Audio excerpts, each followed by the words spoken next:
ఈ లోకంలో ప్రియులారా మనకు బలం అనేది చాలా బలమును సమకూరుస్తుంది. శరీర సంబంధమైన బలమును మనము చాలా విషయాలలో ఉపయోగిస్తాము. ఈ బలం ఉన్నంత వరకే, ఈ శరీరంలో ఆరోగ్యం ఉన్నంత వరకు ఏ పనైనా చేస్తాము కదండి. బలహీనత మన శరీరానికి వచ్చినప్పుడు వయసుకు తగిన బలహీనత వస్తుంది.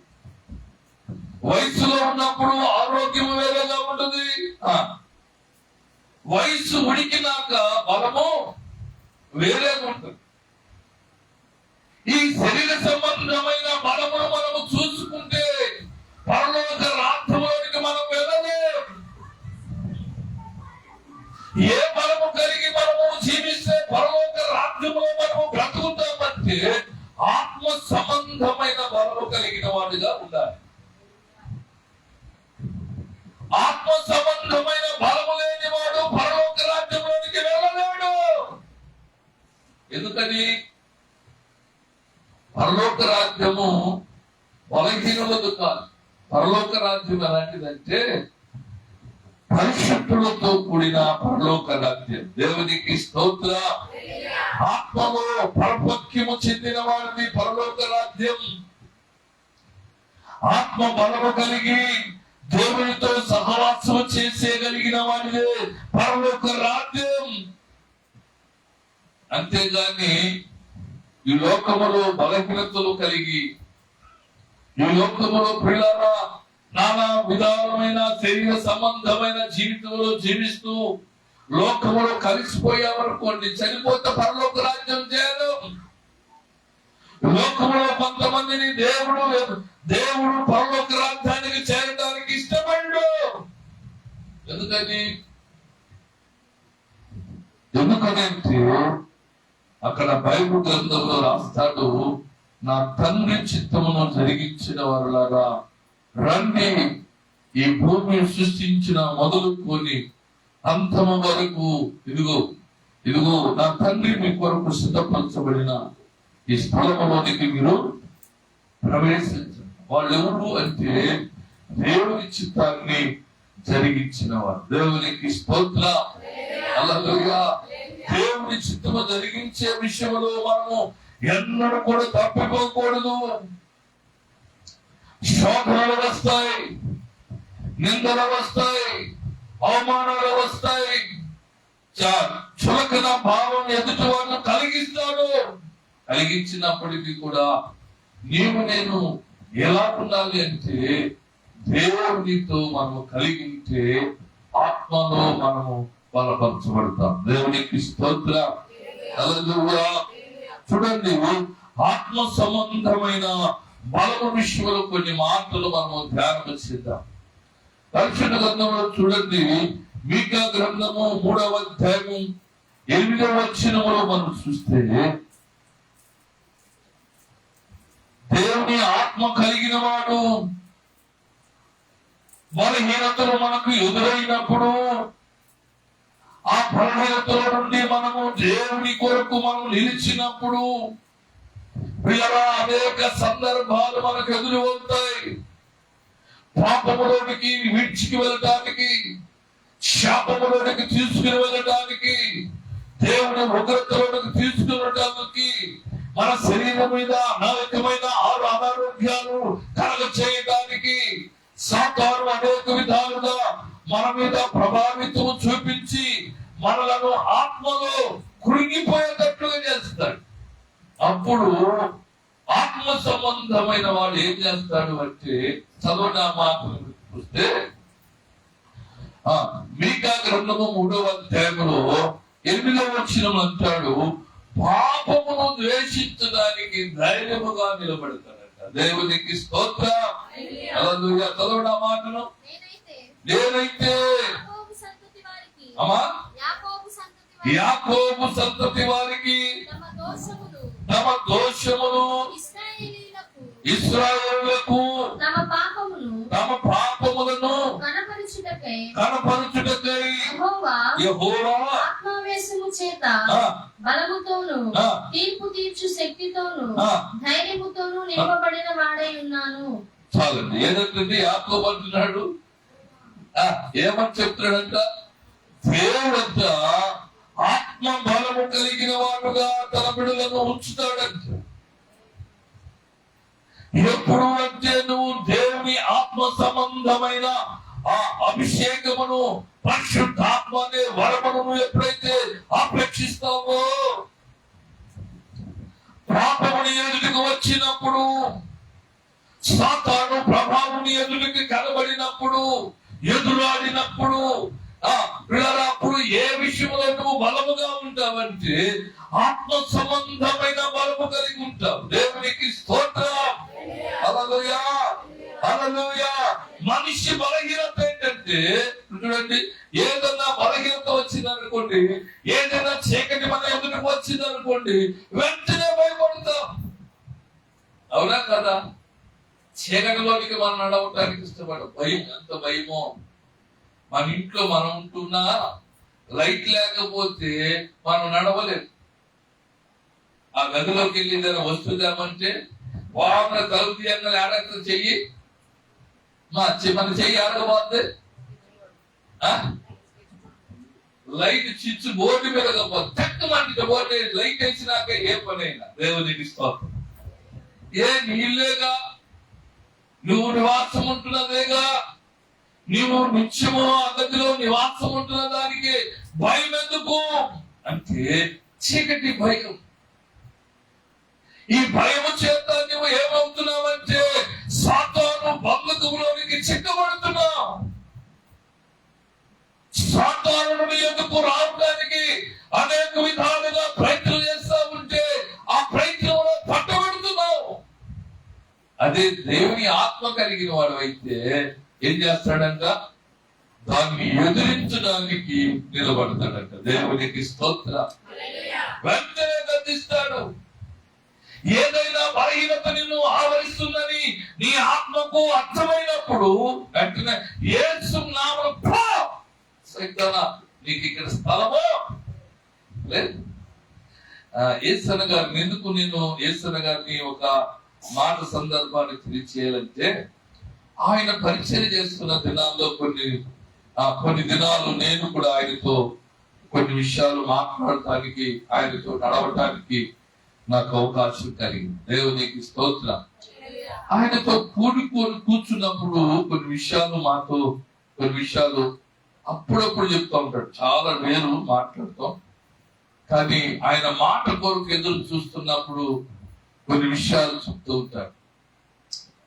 ఏమంటే ఆత్మావేశము కలిగిన వాడు, పరిశుద్ధ ఆత్మ అభిషేకము కలిగిన వాడు ఎప్పుడైతే దేవుని ఆత్మను పొందుకొని పరిశుద్ధ ఆత్మలో దేవుని సన్నిధిలో ఎవడైతే బలముగా ఉంటాడో అతి వాడంటే దేని విషయంలో కూడా భయపడ్డాడు. ఏదన్నా వస్తే వెంటనే తనలో ఉన్న ఆత్మశక్తి చేత వెంటనే గర్దిస్తాడంట.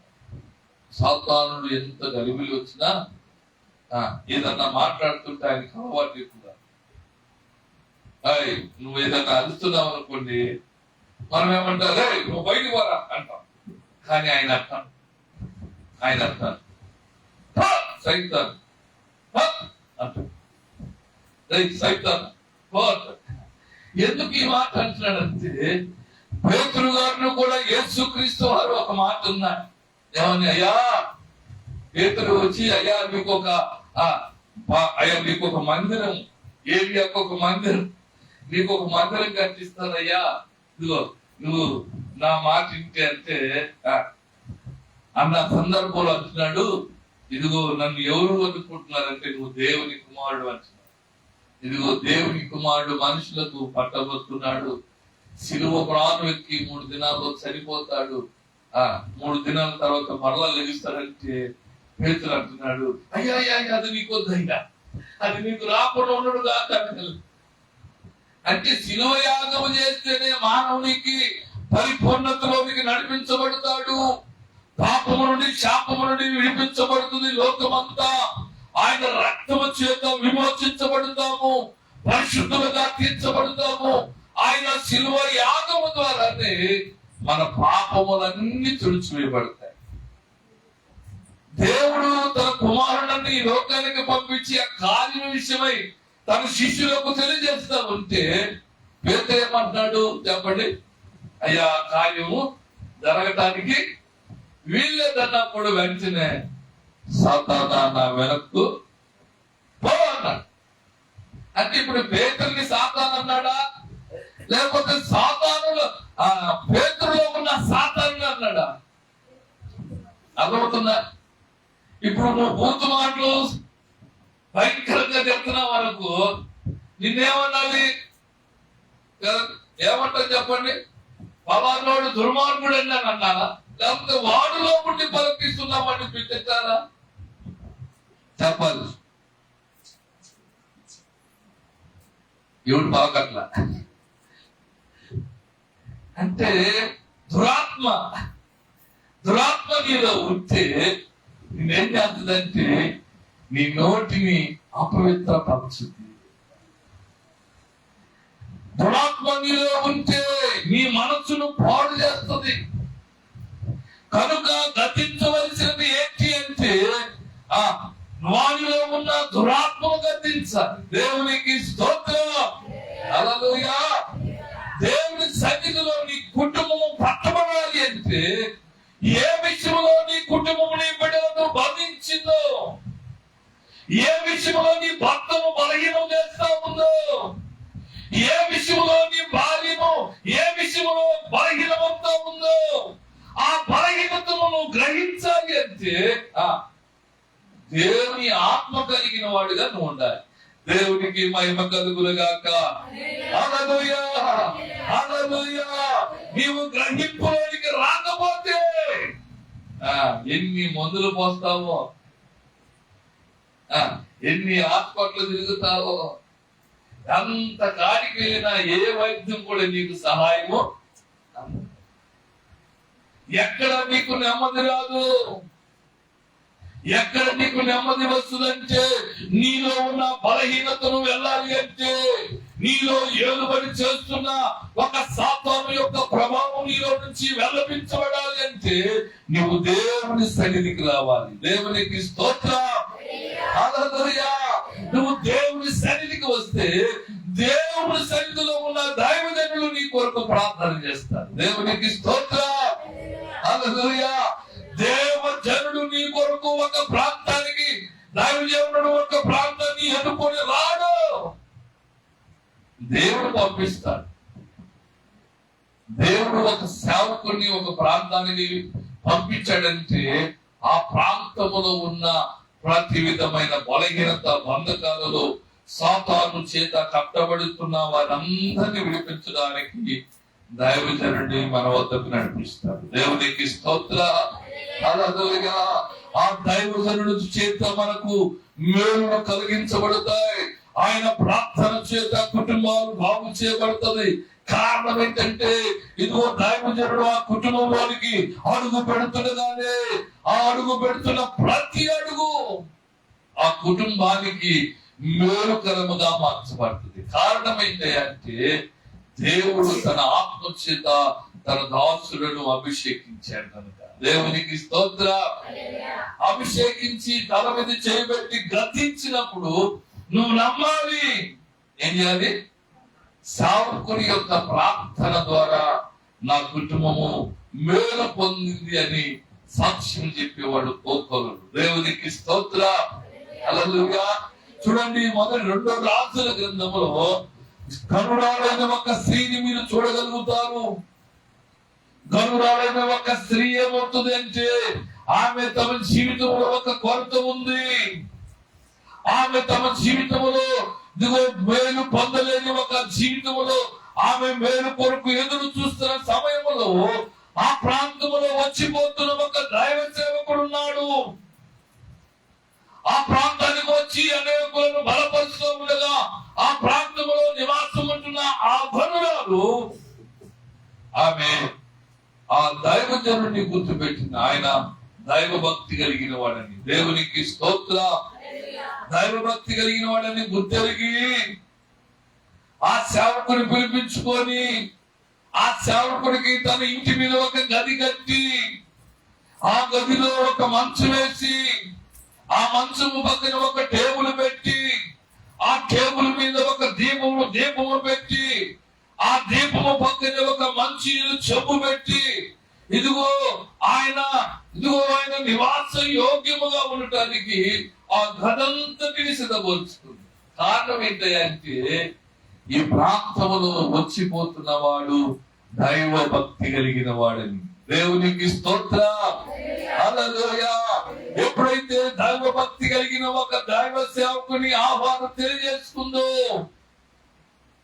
వెంటనే ఆ గృహంలోకి ప్రవేశించిన ఎలీషా దైవజనుడు ఆ కుటుంబంలో ఏ కొరత ఉందో చూశాడు. ఏం చూశాడు చెప్పండి? ఆ ఇంటిలో ఏ కొరత ఉంది అంటే ఆ భక్తి కలిగిన ఆ స్త్రీ కుటుంబంలో బిడ్డలు లేని పరిస్థితి ఉంది.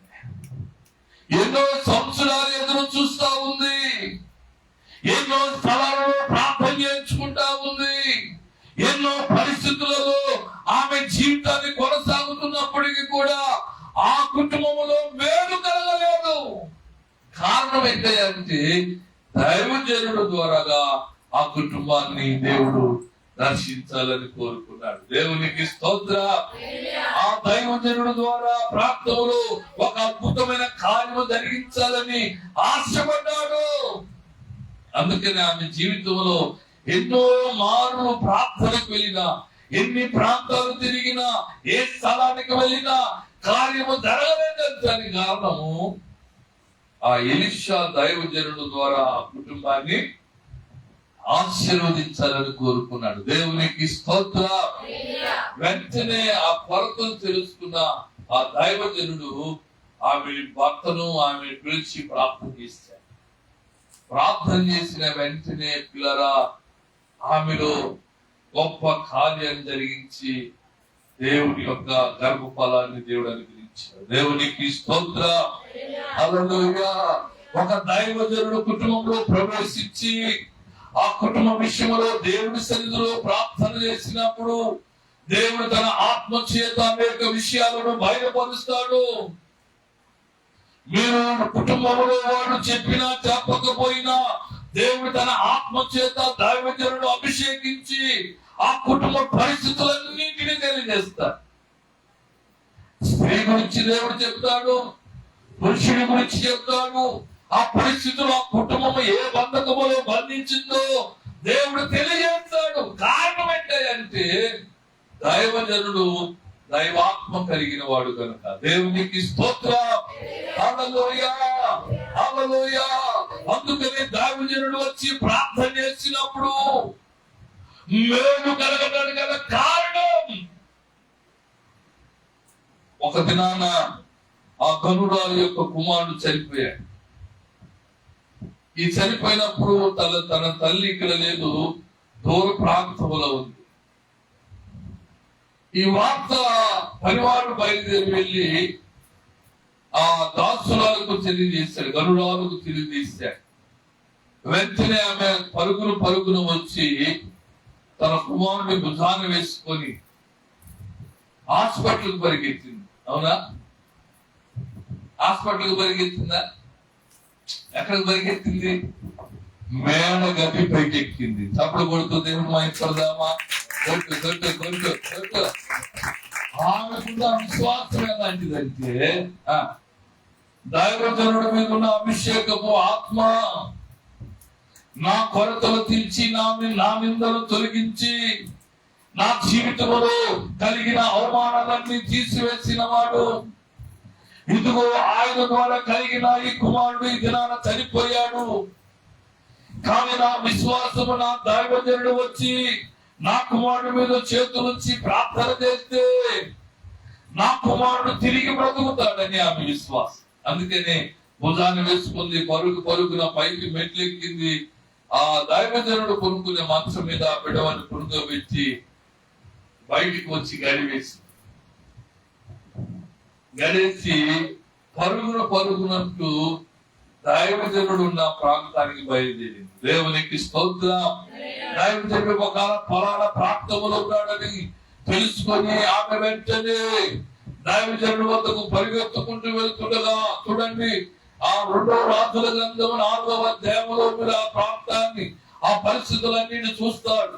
అందుకని 27వ అధ్యాయంలో చూడండి, ఒక మాటను దేవుడు తెలియజేస్తున్నాడు.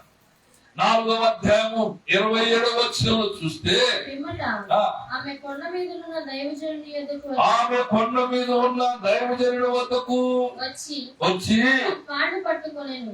ఆమె కాళ్ళు పట్టుకొనెను. గెహాజీ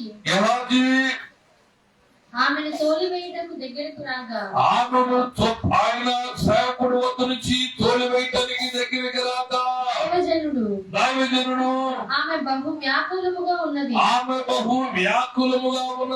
యెహోవా ఆ సంగతి నాకు యెహోవా ఆ సంగతిని మరుగు చేసి ఉన్నాడు, తెలియచేయక మరుగు చేసెను. ఆమె జోలికి పోవద్దని వానికి ఆజ్ఞ ఇచ్చాను. అప్పుడు ఆమె, కుమారుడు కావాలని నేను నా ఏలిన వాడమైన నిన్ను అడుగుతుంది. చూడండి ఏమని అడుగుతుంది దైవజనుడి దగ్గరికి వచ్చి, నేను కుమారుడు కావాలని నేను ఎప్పుడైనా నిన్ను అడిగానా? నన్ను భ్రమ పెట్టవద్దని నేను చెప్పలేదా అని అతనితో మనవి చేయగా, అతడు నీ నడుము బిగించుకొని నా దండమును చేత పట్టుకొని ఎవరైనాను నీకు ఎదురు పడినేడలా వారికి నమస్కరింపవద్దు. ఎవరైనాను నీకు నమస్కరించిన వారికి ప్రతి మర్యాద చెయ్యవద్దు. అక్కడికి పోయి నా దండమును ఆ బాలుని ముఖము మీద పెట్టుము. గెహాజీకి ఆజ్ఞ ఇచ్చి పంపెను. తల్లి ఆ మాట విని, యెహోవా జీవము తోడు, నీ జీవము తోడు, నేను నిన్ను విడువనని చెప్పగా, అతడు లేచి ఆమెతో కూడా పోయెను. చెప్పండి, ఎలీషా ఏమయ్యాడు? ఆ విశ్వాసురాలైన ఆ గనురాలతో కలిసి వెళ్ళాడు. నా పక్కన ఉన్న ఒక అసిస్టెంట్ పాస్టర్ పంపించా, నువ్వు ఈ దండము తీసుకుని వెళ్ళి ఆ చనిపోయిన కుమారుడి మీద పెట్టి ప్రార్థన చేయమంటే, ఈమె కూడా విశ్వాసం లాంటిదంటే, ఈడు పక్కన వాళ్ళు వీళ్ళు నాకు వద్దు, నాకెవరు కావాలి? నీవు రావాలి నా ఇంటిలోని. నీవు ప్రార్థన చేస్తే, నీవు కోరుకుంటే నాకు కుమారుడు కలిగాడు. నీ ప్రార్థన ద్వారా వాడు ఎదిగి ఫలించాడు. ఈ రోజున వాడు చనిపోయాడు కనుక మరలా నీ ప్రార్థనే వాడిని బ్రతికించాలి అని అడిగినప్పుడు మరలా వెళ్ళి అతను ప్రార్థన చేయగా వాడు బ్రతికి బాట కట్టాడు. దేవునికి స్తోత్రం. హల్లెలూయా, హల్లెలూయా. ప్రియులారా, లోకములో శరీర బలహీనత కంటే దైవ శక్తి గొప్పది. ఎంతటి దైవ శక్తి అంటే మరణాన్ని సైతము శాసించగలిగిన అభిషేకము నీలో ఉంది. దేవునికి మహిమ కలుగును గాక. హల్లెలూయా. పాపాన్ని ఎదిరించే ధైర్యము, పాపాన్ని గద్దించే అభిషేకము నీలో ఉంది. ఎంతకాలం నిలువెచ్చని జీవితాన్ని నీవు జీవిస్తూ పాపానికి, శాపానికి, బలహీనతకు గురువైపోయి దేవుని రాజ్యంలోనికి ప్రవేశించలేకుండా, దేవునితో సహవాసం చేయలేకుండా ఎంతకాలం ఉంటాం? చూడండి, అందుకని జకరయ్య గ్రంథము 4వ అధ్యాయం 6వ వచనం చూడండి, దేవుడు అంటున్నాడు, శరీర బలహీనతల కంటే మించినది దేవుని ఆత్మ బలము. దేవునికి స్తోత్రం. చదవండి జకరయ్య గ్రంథము 4వ అధ్యాయం 6వ వచనం.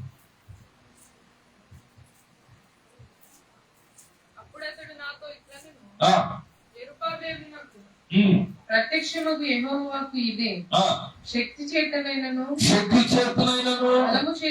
బలము చేతనైనను కాక ఆత్మ చేతనే ఇది జరుగునని సైన్యములకు అధిపతియగు యెహోవా సెలవిచ్చెను. ఏమని చెప్తున్నాడు చెప్పండి? గొప్ప పర్వతమా, ఏమని చెప్తున్నాడు చెప్పండి? చెరుబాబుని ఎదుట ఒక పర్వతము నిలబడింది.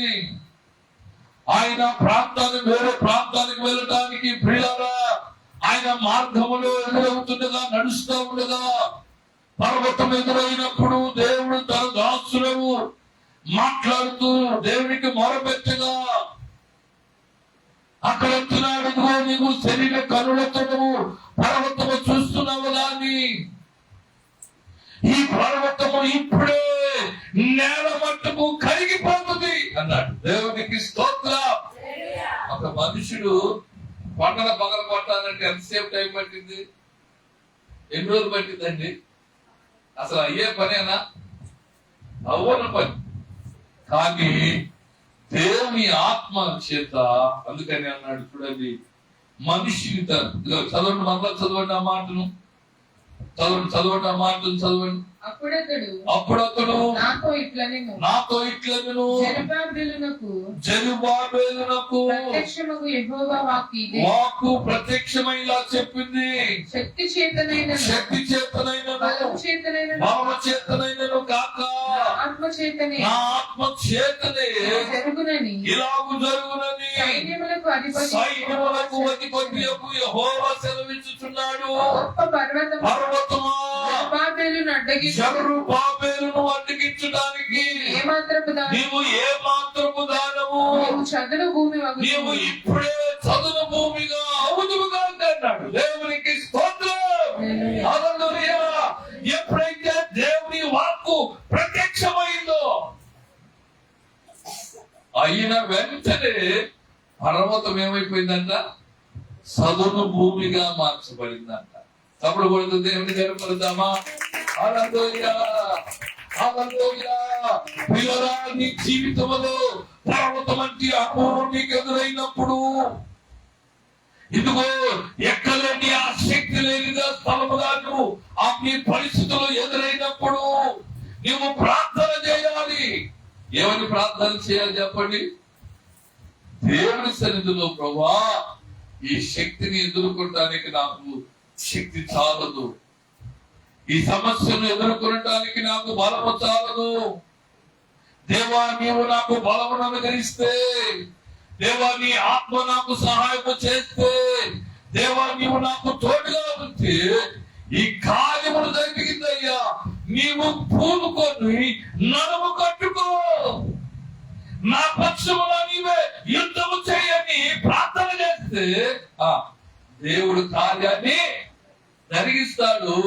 పర్వతములా కనబడుతున్నది ఆర్థిక పరిస్థితే కాదు, శరీర రోగమైన, ఇదిగో నీ కుటుంబాన్ని ఏర్పాటు చేస్తున్న సాతాను బంధకమైనా సరే, నీ కుటుంబంలో సమాధానం లేని జీవితమైనా సరే, ఇదిగో నీ కుటుంబాన్ని ఏర్పాటు చేస్తున్న ప్రతి దుష్ట ప్రభావితం నుంచి తప్పించబడాలి అంటే దేవుని వాక్కు రావాలి. దేవునికి మహిమ కలుగును గాక. హల్లెలూయా, హల్లెలూయా. అందుకని దేవుని సన్నిధిలో నువ్వు ఆత్మ బలము చేత నువ్వు నింపబడాలి. బాప్తిస్మం పొందిన వాళ్ళు ఎంతమంది చేతులు? ఎంతమంది? ఎప్పుడైనా సాతాను నువ్వు గద్దించావా? ఎప్పుడైనా నీకు కలిగిన బలహీనతలు ఎప్పుడైనా ఎదిరించావా? ఎదిరించడం పోయి భయపడి వస్తావు.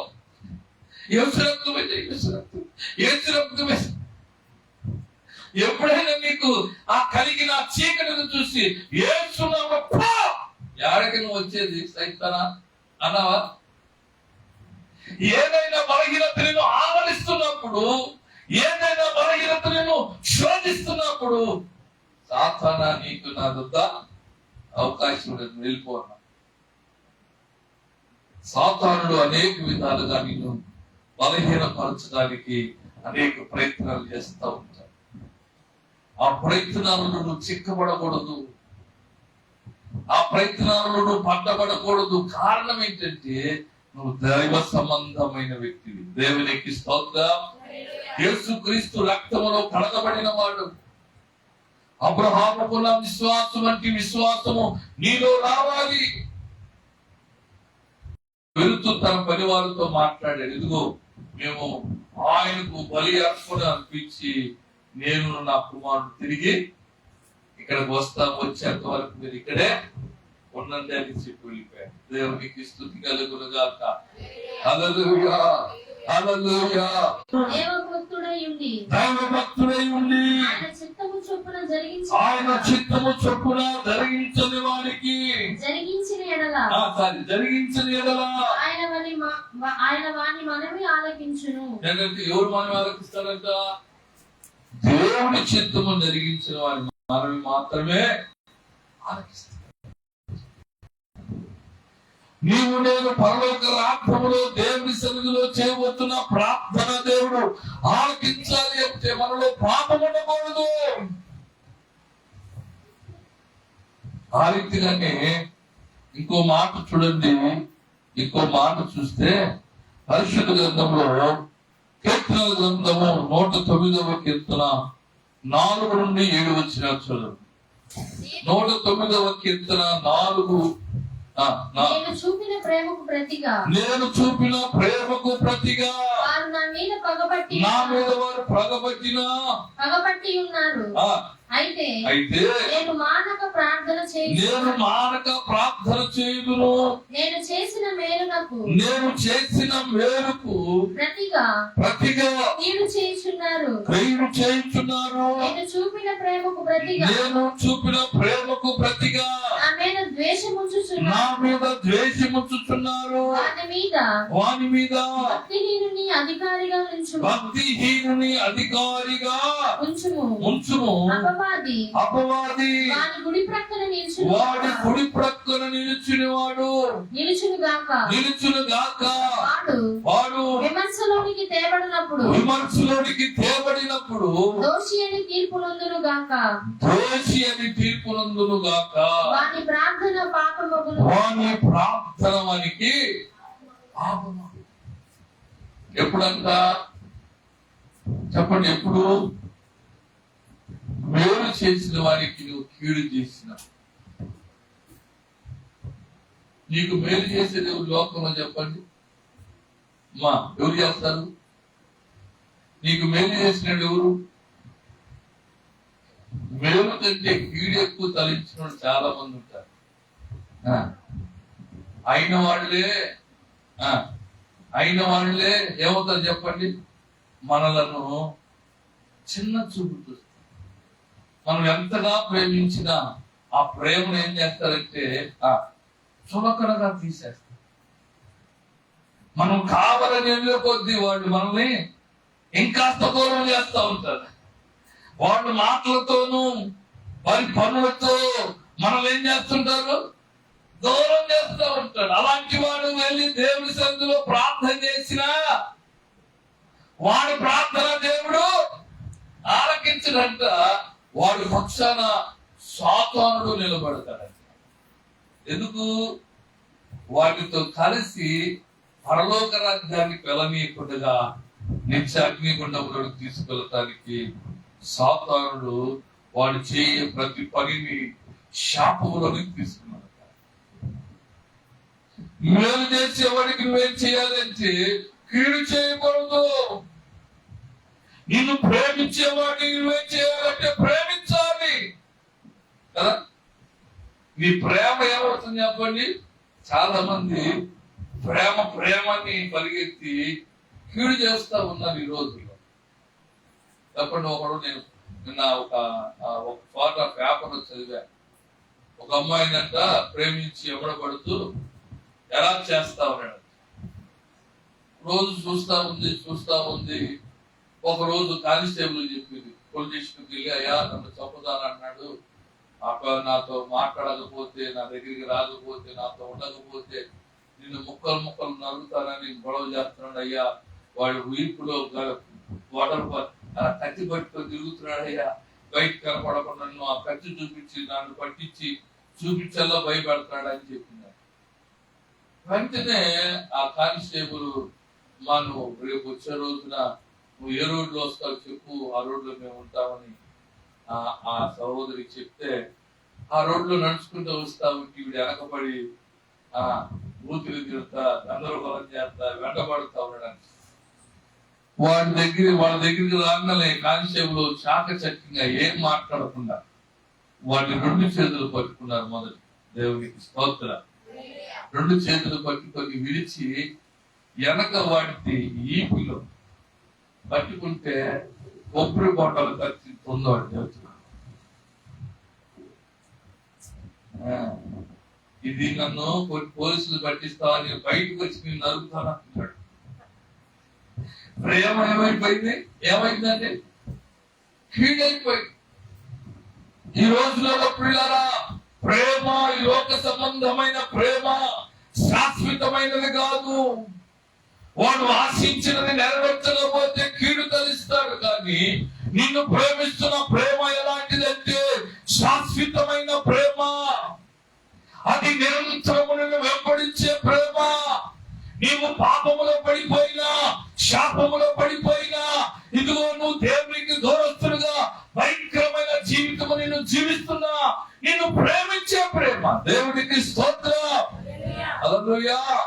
అందుకని ఒక పాట రాశారు, శాశ్వతమైన ప్రేమ కల్వరిలో నీ ప్రేమ, మరణము కంటే బలమైన ప్రేమది, నన్ను ప్రేమించే నీ ప్రేమ శాశ్వతమైన ప్రేమ. కల్వరిలో నీ ప్రేమ మరణము కంటే బలమైన ప్రేమది, నన్ను ప్రేమించే నీ ప్రేమ శాశ్వతమైన ప్రేమ. దేవునికి మహిమ కలుగును గాక. హల్లెలూయా. కనుక దేవుడులారా, నీ ప్రార్థన దేవుని సన్నిధికి వెళ్ళాలి అంటే నువ్వు దేవుని ప్రేమించే వ్యక్తిగా ఉండాలి. దేవుని సన్నిధిలో చేస్తున్న ప్రార్థన దేవుడు ఆలకించాలంటే ఒక మాటను చూడండి. సామెతల గ్రంథము 28వ అధ్యాయము 9వ వచనం చూడండి. సామెతల గ్రంథము 28వ అధ్యాయము 9వ వచనం. ధర్మశాస్త్రము వినబడకుండా చెవిని తొలగించుకొనువాడు వాని ప్రార్థన హేయము. వాని ప్రార్థన హేయమంట. అంటే దేవుని వాక్యము, ధర్మశాస్త్రము నీ చెవిని పడినప్పుడు, దేవునితో మాట్లాడినప్పుడు, నీ మాట నాది కాదు ఇతరులది అనుకో నువ్వు ప్రక్కకు వెళ్ళిపోతే, అవసర స్థితిలో నువ్వు ప్రార్థన చేసినా, అక్కడ కొరకు నువ్వు దేవుని సన్నిధికి పరిగెత్తినా, ఇదిగో సహాయం కొరకు నువ్వు దేవుని సన్నిధిలో వేడుకొనినా, నీకు సహాయము అందుకు. ఎందుకని? దేవుని వాక్యాన్ని ఏం చేస్తున్నావు? దేవుని వాక్యాన్ని ఏం చేస్తున్నావు అండి? చెప్పాలి. ఏం చేస్తున్నావు? పెడ చెవిని పెడుతున్నావు. నీ మాట ఇంటే నీ కొడుక్కి ఏదైనా చేస్తావు. నీ భర్త నీ మాట వింటే ఆయనకి ఇష్టమైన కూర చేస్తాం. ఈ రోజు ఆయన చెప్పిన మాట వెళ్ళలేదనుకోండి, ఏం చేస్తారు? చెప్పండి. అన్నం వండరు, కూర వండరు. అన్నం పెట్టమంటే పెట్టుకో, నాకు బాగోలేదు, నాకు బాగోలేదు. అవునా కాదు? దేవుడి సన్నిధికి వచ్చిన మన జీవితాలు దీవించబడాలి అంటే, ఆశీర్వదించబడాలి అంటే, మేళ్లతో తృప్తిపరచబడాలి అంటే, దేవుని వాక్యాన్ని, విన్న వాక్యాన్ని హృదయంలో భద్రపరచుకోవాలి. దేవునితో మాట్లాడతాడు. దేవుడు ప్రతి పరిస్థితిని తెలియజేస్తాడు. అందుకని ఆది కాండములో అబ్రహాముతో చెప్పాడు. అబ్రహాము 18వ వచనంలో చూడండి. అబ్రహాముతో దేవుడు ఏమని చెప్తాడంటే, నా దాసుడైన అబ్రహాముకు ఈ సంగతి తెలియకుండా నాకు ఇష్టం లేదని సొదొమ గొమొర పట్టణాల గురించి తెలియజేస్తాడు. అప్పుడు ఆ మనుషులు అక్కడ నుండి లేచి సొదొమ తట్టు చూచిరి. సొదొమ తట్టు చూచినప్పుడు అబ్రహాము వారిని సాగనంపుటకు వారితో కూడా వెళ్ళెను. అప్పుడు యెహోవా నేను చేయబోవు కార్యము అబ్రహామునకు అబ్రహామునకు దాచెదనా అబ్రహాము నిశ్చయముగా బలము గల గొప్ప జనమగును, అతని మూలముగా భూమిలోని సమస్త జనములను ఆశీర్వదింపబడును. దేవునికి మహిమ కలుగును గాక. ఏ విషయమైన దేవుడు నీతో మాట్లాడుతాడు.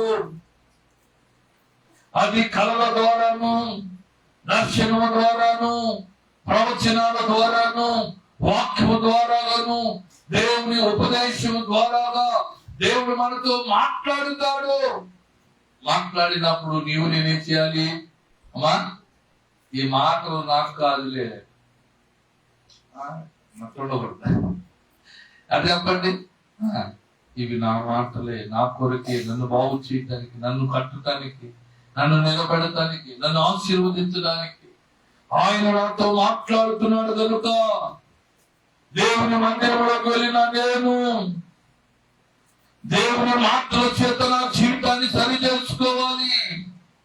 దేవుని చిత్తానుసారముగా నా జీవితాన్ని మలుచుకున్నాడు. దేవుడు నా పక్షము నుండి గొప్ప జయాన్ని కలగజేస్తాడనే విశ్వాసం నీలో కలిగింది. దేవునికి స్తుతి కలుగును గాక. హల్లెలూయా, హల్లెలూయా. దేవుని సన్నిధిలో కలిగిన విశ్వాసము ద్వారా పిల్లరాని లోకములో నువ్వు జయిస్తావు. పడిపో, ఎత్తిగా నిలబడతావు. ఎప్పుడు అంటే ఆత్మలో నువ్వు దేవునితో సహవాసం చేసి ఆత్మ సంబంధమైన వ్యక్తిగా నువ్వు నడిచినప్పుడు, వాక్యానుసారమైన జీవితం నీలో కలిగినప్పుడు. అందుకని చివరి ఒక మాట చెప్తాను. బైబిల్ గ్రంథంలో యేసుక్రీస్తు వారు ఒక మాట చెప్పాడు. ఏం చెప్పండి? పరలోక రాజ్యము చేరాలంటే ఏం చెప్పాడు? ఏం చెప్పాడు? నా ద్వారానే తప్ప పరలోక రాజ్యానికి ఎవడు కూడా వెళ్ళడు. ఎవరిని ఎట్లా వెళ్తాడంటే, నేనే మార్గమును, నేనే సత్యమును, నేనే. ఏంటి మాట ఫస్ట్ చెప్పు? ఏ మాట ఫస్ట్ చెప్పండి? అవునండి, నేనే మార్గమును, నేనే సత్యమును, నేనే జీవమునై ఉన్నా. దేవుని సన్నిధిలోకి నువ్వు వెళ్ళాలి అంటే, పరలోక రాజ్యంలోకి వెళ్ళాలంటే దేవుని మార్గంలో నువ్వు నడవాలి. దేవుని మార్గంలో నడవటం అంటే వాక్యానుసారమైన జీవితం. ఈ వాక్యానుసారమైన జీవితాన్ని ఏం కలిగింది అంటే జీవములోనికి నడిపించింది. ఏ జీవములోనికి? పరలోక రాజ్యములోనికి నేను నడిపించింది.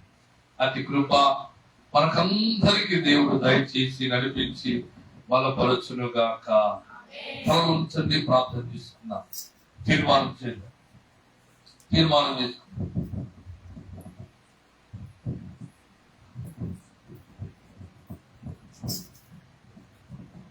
పరిశుద్ధ ఆత్మ దేవుడితో నాతో మాట్లాడుతుంది. ఇదిగో పరిశుద్ధ ఆత్మ అభిషేకంతో కలిగిన దానివై, కలిగిన వారమై, ఈ లోకములో కలుగుతున్న ప్రతి పరిస్థితులను ఎదిరించగలిగిన అభిషేకం నీ మీద పరిచయినట్లుగా ప్రభుకు లోబడు. నీ ప్రార్థన ద్వారా దేవుడు గొప్ప జయాన్ని నీలో చూడాలని ఆశపడుతూ ఉన్నాడు. నీ ప్రార్థన దేవుని కార్యాలు జరిగించడానికి జెరుబ్బాబెలు నీకు వచ్చి, ఇదిగో శక్తి చేతను బలమ చేతను కాక నా ఆత్మ చేత గొప్ప కార్యాన్ని జరిగించబోతున్నానని చెప్పి ఆయన మాట చేత పర్వతమును నిలబడపరిచిన వాడు దేవుడు.